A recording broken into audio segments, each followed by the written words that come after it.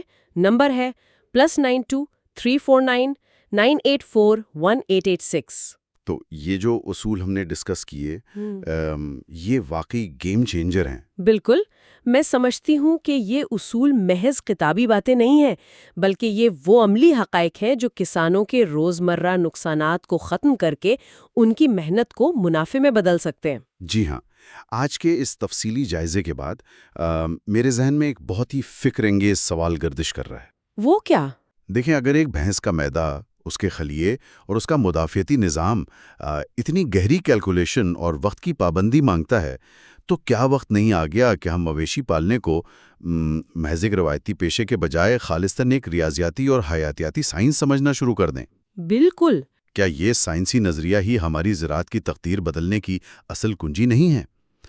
میرا خیال ہے کہ یہ وہ نقطہ ہے جو تمام سننے والوں اور کسانوں کو ضرور سوچنا چاہیے۔ بے شک ایک بہت ہی شاندار سوال ہے جس پر غور کرنا چاہیے۔ اور اس سائنسی سفر میں ہمیشہ اپڈیٹ رہنے کے لیے ہماری گزارش ہے سبسکرائب JQ گلوبل ایگریکلچر۔ مزید معلومات کے لیے وزٹ کریں ویب سائٹ www.jqglobal.official.com اور کسی بھی سوال کے لیے رابطہ کریں واٹس ایپ +92 349 9841 186 پر۔ یہ تفصیلی جائزے میں شامل ہونے کا بے حد شکریہ۔ ملتے ہیں اگلی دفعہ کسی نئے اور اہم موضوع کے ساتھ۔